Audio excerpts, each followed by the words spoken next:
On this episode, Lewis stops by to talk greatness.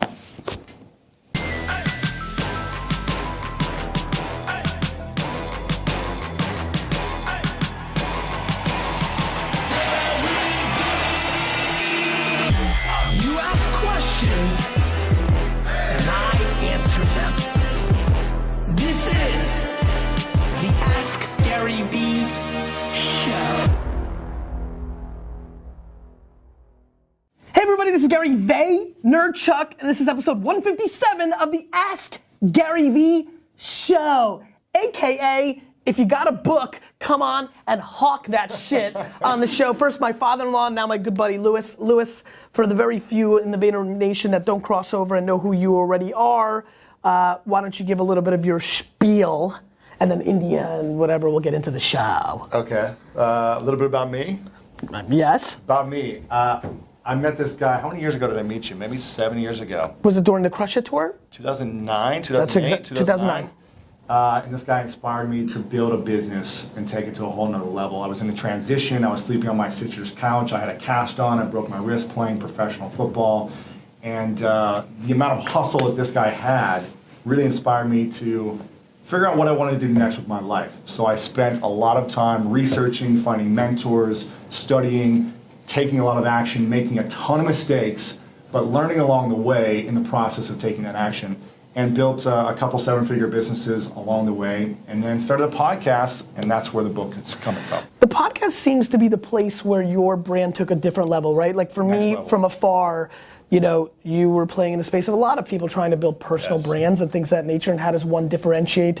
When did you get serious about the podcast? Why did you get serious about the podcast? It's interesting because you mentioned something to me in the car in St. Louis, Missouri, when I drove you from an event to another event or something in a hotel, and you said, I see you making a lot of money and building an audience, but you're not at the mainstream level yet. You said something like, you're not at the mainstream media level yet, and that's where I want to see you go. So you said this to me, and I remember taking it to heart because I was making a lot of money, I was growing, but I was like, does people in the press want to have me on their show? Yep. And I said I got to build a You've made the mainstream. Yeah, right, exactly. And so I spent a lot of time really figuring out what does that mean to build a brand? What does that mean to like create different type of content? The podcasting world in 2012, late 2012, when I was seeing other friends getting into it, I realized like this is something that I could. This is happening. This is happening, and I was like, I think I could do this. Yep. You know, if these guys can do it, I could do it. Yep. I didn't know what to expect. I just said for the first year, I'm not going to try to make any money. Yep. I'm not going to take any sponsors.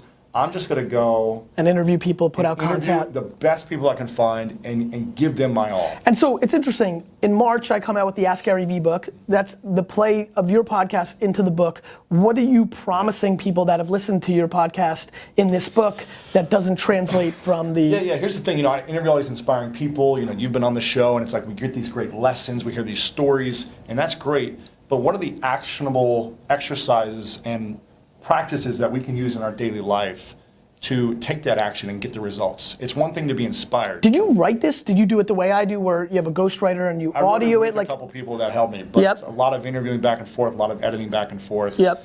Can you write? A little bit. Yeah, you know, I mean, as a dyslexic guy, it's kind of challenging. But, yeah, I mean, you know, it's a hard work for me. I can't write, right? Indian exactly. Steve. I mean, that's why, you know, one of the principles. Have you ever gotten an email from me? Woo. One of the principles is building a championship team. Yep. And I know that in order to put out a great product, I need to have a great team around me of writers, editors, publisher to support the process, because I couldn't do it on my own. Very cool, man. There's no way. Good for you. Congrats. Thanks, Proud of you. When's it out? It's out today. All right, well then let's link that up. Yes. It's the big day. I'm humbled that you want to be on this show on your big day. What else are you doing today media-wise? I did Fox and Friends this morning. I did Good Day New York this morning, Fox 5. I'm doing Fox and Friends this weekend, but this is the most important show of the whole week. On that note, India, let's get into this show. I like when we get that thing. What is that called again? Harmony. What's that? It's harmony. Harmony. I don't think that's what it is. It's a harmony. We're harmonizing. All right, let's go, India. Martina asks, when making important decisions, do you trust your own gut and experience, or do you count on some advisor as well? Who's your go-to person on a real decision? Do you have one? You know, it used to be my dad. Yep. But he had a pretty extreme car accident about 10 years ago, so we can't really comprehend certain things at that level anymore. But I would go to a guy named Stuart Jenkins, who works at a big brand called Deckers, a billion-dollar shoe company that owns UGG and Timberland and all those brands. And he's just like a straight shooter, tells me how it is, great family guy. Doesn't try to pander to what you want to hear. Ego. Like, he just like tells me he's got such good integrity and morals. That's why I don't speak to anybody. I don't want anybody touching my ego. Exactly. Yeah. So I talk to him when really issues. What percentage of decisions do you make on your gut? A lot. What percentage? Probably 100%. Okay. Probably 100%. So you really don't give a shit what Stuart says. No, I advise with everyone on tough decisions, but I always know the answer. Got it. You know what I mean? It's like, I know the answer, but I feel like Has anybody wavered you from the answer?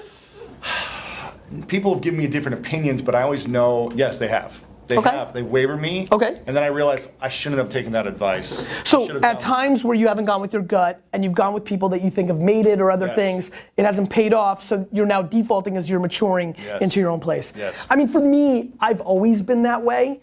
And I think that it's interesting to hear your perspective. It's fun to have guests a little bit because you would have gotten my answer of, no. And like, I respect my mom and dad and things of that nature, but I don't even, I love them with all my heart. I just make my own decisions. I just I don't know what else to say about this, but it's interesting. I come from an athlete background, so I was constantly coached, constantly getting feedback. Yep. So I like to have the coaching. That makes sense. In an environment so I can just take action and apply the information.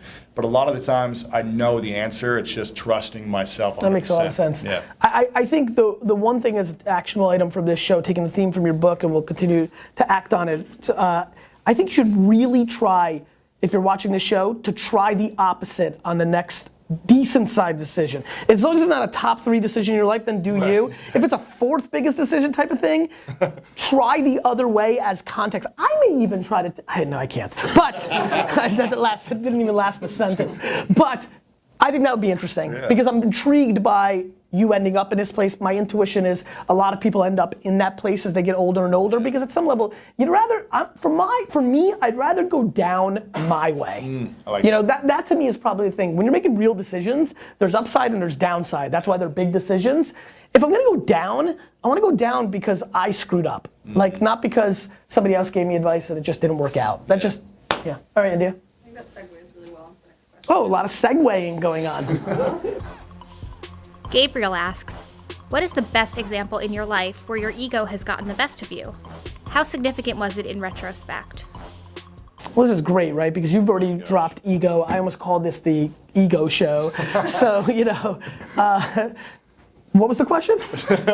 Where the ego got the best of you. Yeah, and how significant was it in retrospect? Oh my gosh, should I go? Sure, yeah, go ahead. For me, oh man, any relationship that I've been in, I allow my ego to get the best of me in the past. Yep. Where it's with like girls, you mean? Yes. Okay, go ahead. Yes. And then it just affects me. It like consumes. What's the ego part? Like you think you're hotter than them? No. It's like after I don't know. Like after we break up or end things. It's okay. You don't want to call first and say that was cool run. I don't know. It's just like I'm still holding on to things and I can't let certain things go and I'm like mad still or pissed or why it didn't work out and that holding on to things as opposed to fully letting go. Yeah. Will hold me back in other areas of my life and just my health, my business, like making clear decisions. And that ego, I got to fully let go in this. Interesting. What about you? For me, I think, with ego, I think it's things that I don't know. So I thought you know everything. Well, I know everything that actually has happened. So maybe my ego of recognizing, well, no, hear me out, India. Like, let me give you an example. I know you're laughing over there and having a good time. Let me explain. I would tell you that it was the right business decision, but ego of like not doing a lot of television shows because I feel like the world's gonna change and I wanna own the IP, maybe kept me away from being 50,000 times bigger because clearly I'd be incredible. I'd probably be the biggest TV star on TV if I decided to do a TV show. Because I still believe in this thesis, which is... Why can't you do both? You can.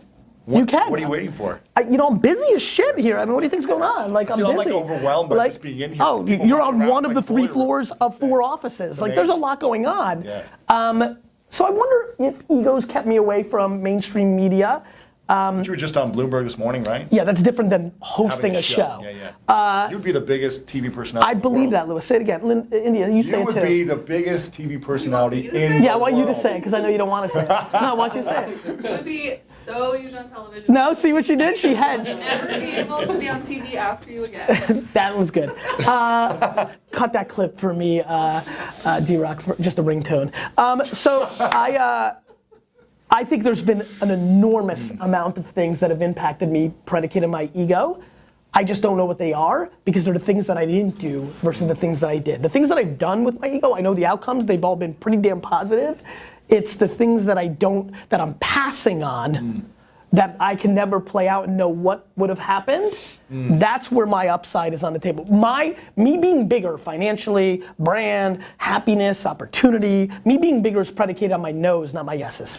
What would be the ultimate show that you could have on any network, anytime? Who would you be doing with? Would it be yourself? Yeah. What topic? You know what's funny? What would it be?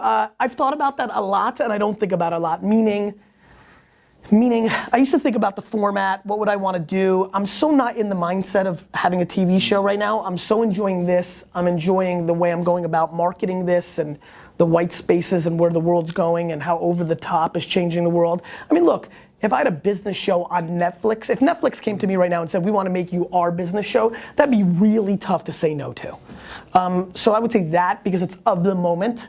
Really, it's not mainstream cable or network or anything? No, because I'd rather go to where the puck's going, and I'd rather be part of the narrative of, you know, those shows, House of Cards, Orange is the New Black, then whatever sports deal they do, and then that business show, that's where they competed with CNBC, like, you know? That's what I did with the podcast. I saw the opportunity. Yeah, that's exactly right, and that's where the upside is. You wait and you let the puck come to you.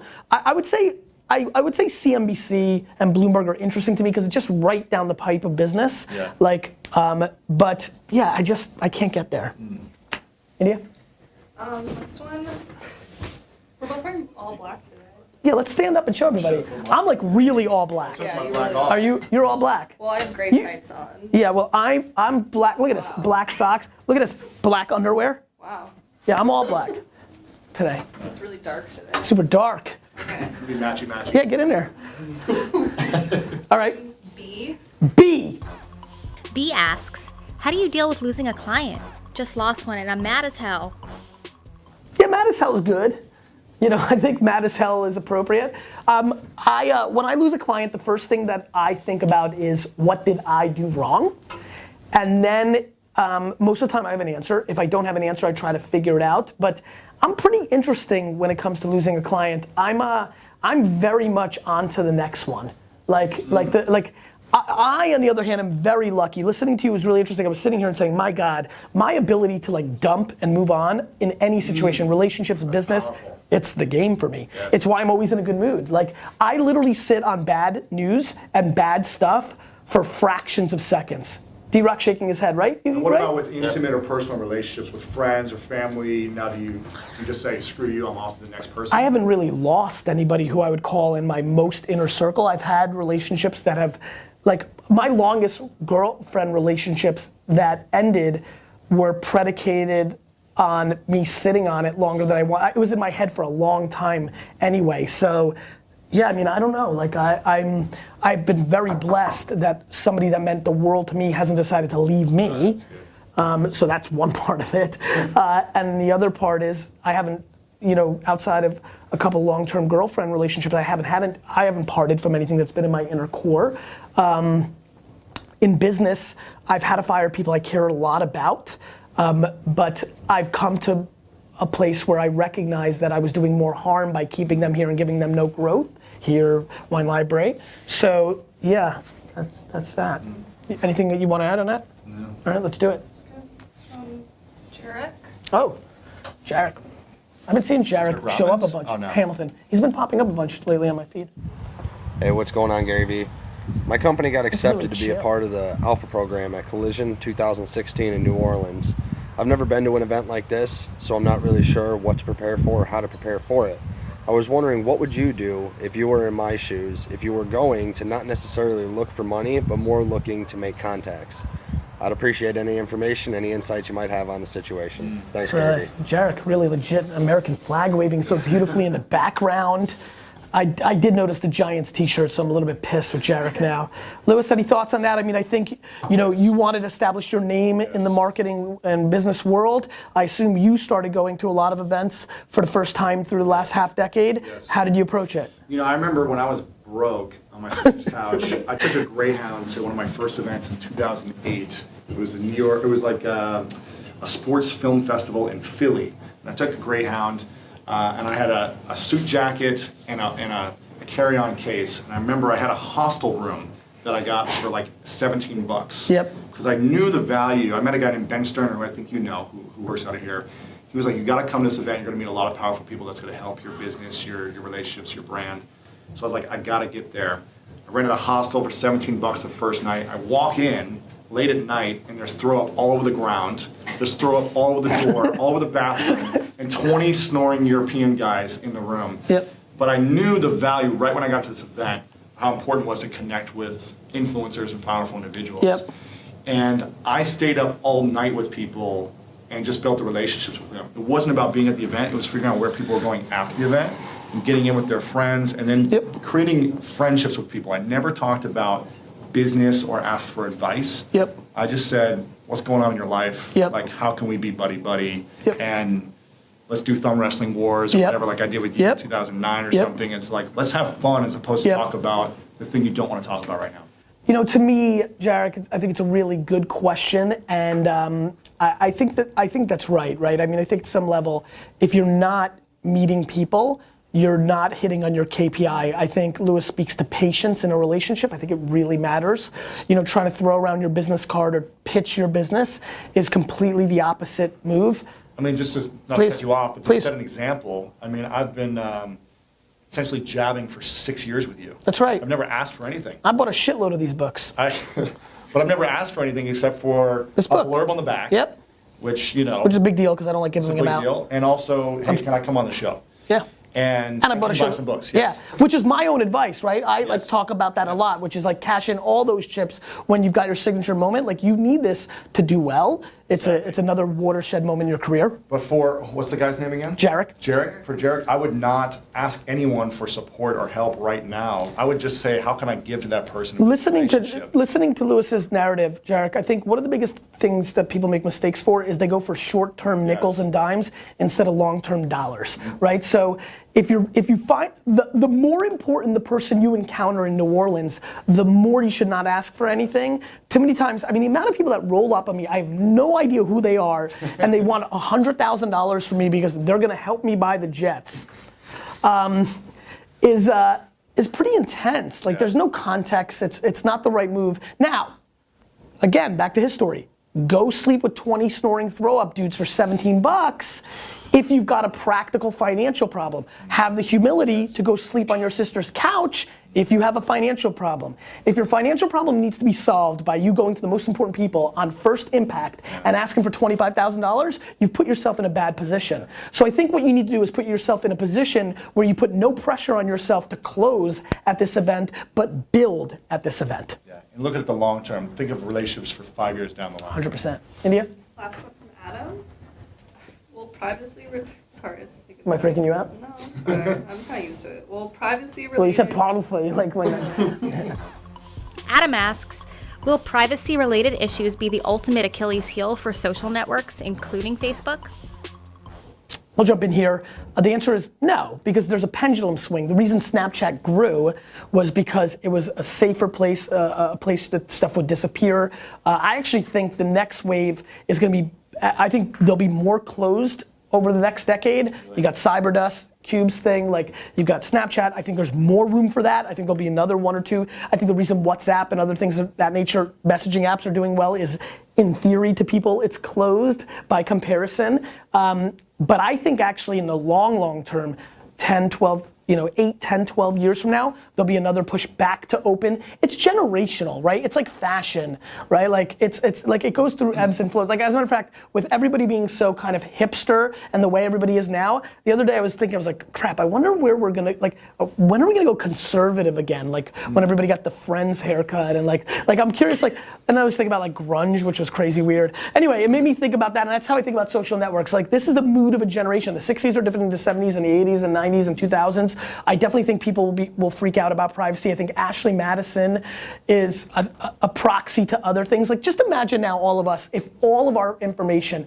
of every text, email, and engagement, and I mean texts and WhatsApps and whatever else you're using to creep, Tinder. Imagine all those conversations plop out and it's just searchable. Like, literally, Lewis, everything you've said digitally. Yeah, and so I actually think that happens. And then I think nirvana happens because everybody realizes how flawed everybody is. Wow. So like, I've got a very positive point of view on where this all goes. I think I do think privacy will contain people to some different behaviors, but I actually think if you play the chess moves out, everybody's laundry gets aired out, which changes society forever. And we roll in a completely different way, and the things we accept as norms, the way we think about interpersonal relationships and what makes a good person and a bad person, fundamentally changes with the great data breach of 2022. Because we realize that everyone's a freak. Well, I mean, you take it where you want, Lewis. But I definitely think that that's a real possibility. Yeah, I think you have. What'll happen by? I don't know, but I can. Your predictions. I don't like to predict things that I don't like. I like to predict things that already happened and everybody didn't realize they happened. This way I'm right. I think that I just think it's a real possibility, and I definitely live my life with all my flaws and what have you, with the knowledge of that could happen, and we have to be prepared for the repercussions of, like I always say, the right thing is always the right thing. Like, the end score is the end score. Like, if you do wrong things by today's standards and they become aware, like, you'll have to deal with that. So do you like that you put yourself out there in such an authentic way and vulnerable way a lot of times, where you talk about your flaws, because then if this does come out, people are like, well, it doesn't matter. Yes, but I'm a human being. Like I think a lot about when I'm doing things in a very private setting, how that maps to my public persona. Like, if this hits the fan, like, does that undermine what I'm saying? And I try to stay in that lane because it'll still at least make sense in my narrative. Like, you can't be the person that like says like, that holier than thou guy that was like cheating on his wife, like that was tough. Like, you can't be that. You can't be like the prosecutor and go after prostitution when you're using prostitutes, right? Like, America will not accept that complete like insanity. The world will accept if you waver. I think we all know we have skeletons. I mean, I don't even want to know what the f- Steve's up to. Like, thanks, Gary. You're welcome. No worries. But like, I think I'm excited, and I hope I live through seeing it. And I may not, and it might be much longer, but I do want us, I wish people lived the life that I live, which is, of course I judge people, but boy, do I unjudge them very quickly. Like, humans are flawed, like in so many ways, and we need to start accepting our shortcomings a lot more. And I wonder if this data thing, which sounds scary, privacy's gonna go away, it's Armageddon, but I actually think it's the starting point to a better society. I like it. Yeah. I like it. Interesting, right? That's it? That's everything. All right, Lewis, want to do any parting shots? We're going to link up the book on YouTube and Facebook for you. Yeah, so, check out the book. I appreciate it. This is my right hook. Thanks for having me on. Anything else on your mind? How much longer are you going to do how long are you going to do the podcast? It's been almost 3 years, 245 episodes today, and I don't see myself slowing down anytime soon. No. It just keeps getting bigger and bigger, the impact. Who was today's guest? Today was just myself. It's Greatness Week, so it's Got it. every day I'm doing a Who was the last guest? The last guest, man, I'm drawing a blank right now. Can't remember. Recently? Who have you had on recently that? I had. What happens is the reason you don't know is because you can them and then lay them and then roll them out. Exactly. Yeah, I had Phil Rosenthal actually. Oh yes, Phil. Monday. Yes, Phil. You Good friend. introduced me. I did. Good dude. So I had. He's interesting, right? Hilarious. Yeah. Created Everybody Loves Raymond. He's amazing. Yeah. So he was great. Here, I'll finish with a quote. Okay. Can I do that? Do your thing. So. Is it gonna be? We find out that everyone's a freak? No. Okay. Exactly. This is a quote that's kind of like 2 minutes. embodies what you've taught me and what I've learned my whole life. The reason that I feel like I've been able to get to where I'm at, and I think where everyone can get to where they're at, is a quote. I forget who said this, but when I heard it when I was a younger kid, it really meant a lot to me. It made me feel like I had a chance, and that's nobody cares how much you know until they know how much you care. I like that.